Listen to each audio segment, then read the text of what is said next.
Hello friends, स्वागत है आप सभी का द सोशल क्लास के एक और नए वीडियो में। तो आज हम लोग सीयूटी 2025 का जो ज्योग्राफी डोमेन है उसके मोस्ट इंपोर्टेंट क्वेश्चंस को लेके आए हैं। उनको आज हम लोग प्रैक्टिस करने वाले हैं। तो बिना किसी देरी के चलिए शुरू करते हैं। क्वेश्चन नंबर 1 क्या कह रहा है? Which of the following best defines human geography? इनमें से कौन सा सबसे बेस्ट डेफिनेशन है ह्यूमन ज्योग्राफी का? तो ह्यूमन ज्योग्राफी जो है उसका डेफिनेशन आपसे पूछा है। तो ह्यूमन ज्योग्राफी क्या है? Study of relationship between man and environment. Human geography क्या है? रिलेशनशिप है। रिलेशनशिप का स्टडी है किसके बीच का? मैन और इन्वायरमेंट का। अगर आपको इस चैप्टर का डिटेल एक्सप्लेनेशन चाहिए ह्यूमन ज्योग्राफी का तो आपको इसी चैनल पे मिल जाएगा।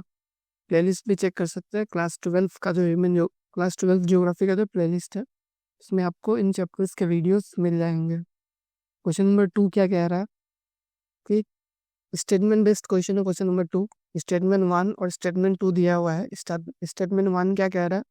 Human geography is interdisciplinary. मतलब ह्यूमन ज्योग्राफी जो है वो अलग अलग सब्जेक्ट के कॉन्सेप्ट को रखता है। स्टेटमेंट 2 क्या है कि it draws from sociology, anthropology and political science. मतलब इन सब्जेक्ट से ये कॉन्सेप्ट लेके आता है।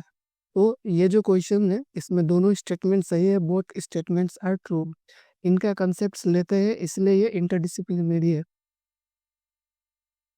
क्वेश्चन नंबर 3 क्या कह रहा है? Which approach in human geography studies human as part of nature? इनमें से कौन सा ऐसा अप्रोच है ह्यूमन ज्योग्राफी में जो कि ह्यूमंस को नेचर के पार्ट के रूप में स्टडी करता है? तो ह्यूमन को नेचर का पार्ट के रूप में अगर स्टडी कर रहा है इसका मतलब ये है कि नेचर जो है ज़्यादा पावरफुल है। तो इसका आंसर क्या हो जाएगा? डिटर्मिनिज्म। डिटर्मिनिज्म में नेचर जो होता है ज़्यादा पावरफुल होता है। Question number 4 assertion reason question है। इसमें असर्शन क्या कह रहा है? Possibilism considers human as an active agent. और रीजन क्या है? Human modifies the environment using technology. तो पॉसिबिलिज्म जो है वो ह्यूमन को मतलब पॉसिबिलिज्म का जो कंसेप्ट है उसमें जो ह्यूमन है वो एक एक्टिव एजेंट है। मतलब ह्यूमन जो है नेचर को चेंज करता है। और इसका रीजन क्या है? Human modifies the environment using technology. तो इसका जो आंसर होगा वो होगा both A and R are true and R explains A. ऐसा इसलिए हुआ क्योंकि पॉसिबिलिज्म में क्या होता है? ह्यूमन जो होता है वो नेचर को चेंज करता है और ये दोनों एक दूसरे को अच्छे से एक्सप्लेन कर रहे हैं। क्वेश्चन नंबर 5 क्या कह रहा है? विच इज नॉट ए सब फील्ड ऑफ ह्यूमन ज्योग्राफी? इनमें से ह्यूमन ज्योग्राफी का सब फील्ड कौन सा नहीं है? तो ह्यूमन ज्योग्राफी का सब फील्ड कौन सा नहीं है? हाइड्रोलॉजी। हाइड्रोलॉजी जो है वो एक फिजिकल ज्योग्राफी का पार्ट है, ना ही ह्यूमन ज्योग्राफी का। Hydrology is a part of physical geography. Question number 6 make the following. Column A में ज्योग्राफर का नाम है, कॉलम बी में कंसेप्ट दिया हुआ है। तो Vidal de la Blache possibilism, Friedrich Ratzel determinism, एलेंसी सैंपल एंथ्रोपोजियोग्राफी। तो जो तीनों है वो करेक्टली मैच्ड है, एकदम सीधा सीधा। तो इसका आंसर क्या हो जाएगा? 1A 2B 3C। Question number 7 the first census in India was attempted in. First census जो है कब अटेम्प्ट किया गया था? मतलब कंप्लीट सेंसस के बारे में नहीं पूछा है। तो इसका आंसर क्या हो जाएगा? 1872। 1881 में फर्स्ट कंप्लीट सेंसस किया गया था पर 1872 में अटेम्प्ट किया गया था। Question number 8 which factor does not affect population distribution? इनमें से कौन सा ऐसा फैक्टर है जो कि पॉपुलेशन डिस्ट्रीब्यूशन को अफेक्ट नहीं करता है? तो इसका जो करेक्ट आंसर होगा आपका एजुकेशन। एजुकेशन भले ही एक फैक्टर है जो इफेक्ट करता होगा पर प्राइमरीली क्लाइमेट, टेराइन और वाटर अवेलेबिलिटी ये मेजर फैक्टर्स है। एजुकेशन एक मेजर फैक्टर नहीं है जो कि इफेक्ट करे आपका पॉपुलेशन डिस्ट्रीब्यूशन को। उसके बाद क्वेश्चन नंबर 9 क्या है? Which of this is a push factor of migration? इनमें से कौन सा ऐसा है माइग्रेशन का पुश फैक्टर है? तो इनमें से माइग्रेशन का पुश फैक्टर कौन सा है? मतलब जो कि किसी भी मतलब ओरिजिन, प्लेस ऑफ ओरिजिन जो है उस फैक्टर क्या होता है वो जान लीजिए। उस फैक्टर मतलब कि ऐसे फैक्टर जो कि प्लेस ऑफ ओरिजिन को लेस एग्जेक्टिव बनाते हैं। इनमें से पुश फैक्टर कौन सा है? वार या कन्फ्लिक्ट। जहाँ पे वार होगा वहाँ पे कम लोग रहना चाहेंगे। तो इसका करेक्ट आंसर क्या हो जाएगा? वार और कन्फ्लिक्ट। क्वेश्चन नंबर 10 क्या है? Migration from rural to urban area is called.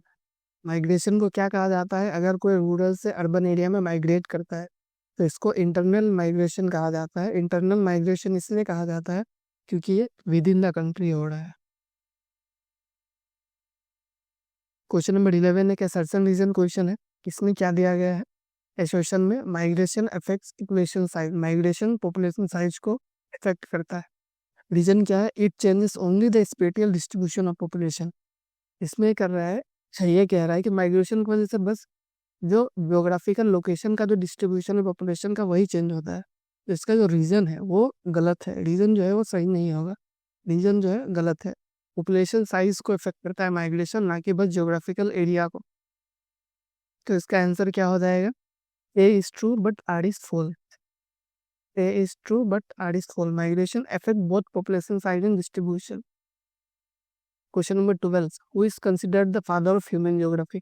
Human geography के फादर किसको कहा जाता है? ये काफी इंपॉर्टेंट क्वेश्चन है, ये आपको जीके के पॉइंट ऑफ व्यू से भी जानना चाहिए। तो इसका आंसर है पॉल वीडल। पॉल वीडल जो है, इन्हीं को ह्यूमन ज्योग्राफी का फादर कहा जाता है।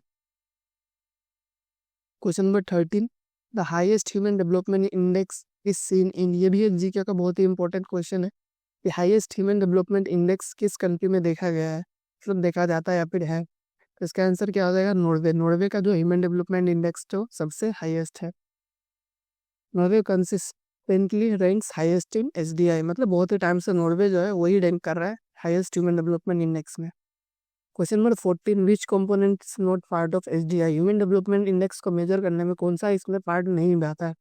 तो इसका आंसर हो जाएगा जेंडर रेशियो। जेंडर रेशियो जो है वो ह्यूमन डेवलपमेंट इंडेक्स का पार्ट नहीं है। लाइफ एक्सपेक्टेंसी, लिटरेसी रेट और इनकम, इन तीनों को इक्वल 1/3 का वेटेज दिया जाता है, और जेंडर रेशियो को यहाँ पे कोई वेटेज नहीं दिया जाता है। Question number 15 statement based question है। तो यहाँ पे स्टेटमेंट बेस्ड क्या कह रहा है? Statement 1, development is a multi dimensional process. Development जो है एक मल्टी डायमेंशनल प्रोसेस है। तो ये जो ऑप्शन है बिल्कुल सही है। Statement 2, it only focuses on economic growth, ये जो है वो गलत है। डेवलपमेंट बस इकोनॉमिक ग्रोथ फोकस नहीं करता है, लोगों के लाइफ के ऊपर क्या इम्पेक्ट पड़ रहा है, किस टाइप का जिंदगी जी रहे हैं लोग, इन सब चीज़ों पे भी फोकस करता है। तो इसका करेक्ट आंसर क्या हो जाएगा? Only 1 is true. Development include social, political and economic aspects. Question number 16, functional classification of town is based on. जो टाउन का फंक्शनल क्लासिफिकेशन है किस बेसिस पे किया जाता है? वो किया जाता है आपका इकोनॉमिक एक्टिविटी के बेस पे। क्यों? क्योंकि जहाँ पे ज़्यादा जिस टाइप का इकोनॉमिक एक्टिविटीज़ है उसी टाइप पे फंक्शनल क्लासिफिकेशन किया जाता है।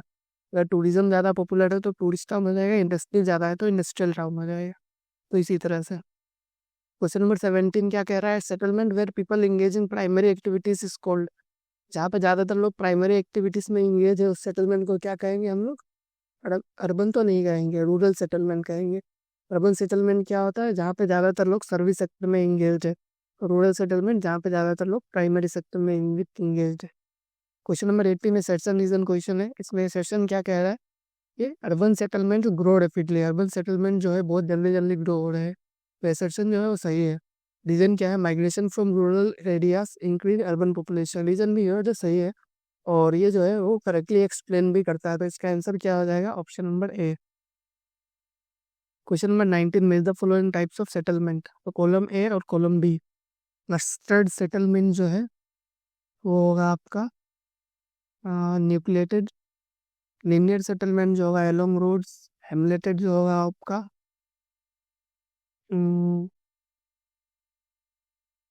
Small separate units. और डिस्पर्स्ड होम। तो 1 का सी कहाँ पे है? इसमें है बस, तो ये इसका करेक्ट आंसर हो जाएगा। Question number 20, which of the following is not a type of rural settlement. इनमें से कौन सा रूरल सेटलमेंट नहीं है? तो मेट्रोपॉलिटन, ये एक अर्बन सेटलमेंट टाइप है।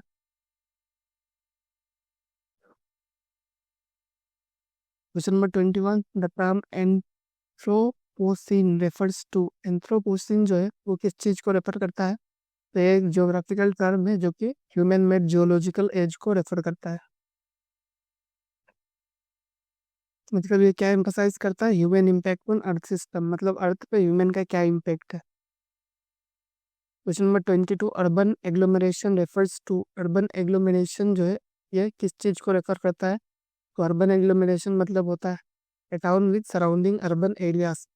मतलब एक टाउन जो कि अलग अलग अर्बन एरिया से सराउंडेड है उसको हम लोग क्या कहेंगे? Urban agglomeration. Question number 23, which of this is a qualitative indicator of development. इनमें से कौन सा जो है वो क्वालिटेटिव इंडिकेटर है डेवलपमेंट का? तो ये है आपका general gender equality. Gender equality है क्वालिटेटिव डेवलप इंडिकेटर है, क्योंकि ये लाइफ का क्वालिटी जो है, जो लोग भी जी रहे हैं, उसको मेजर करने में हेल्प करता है।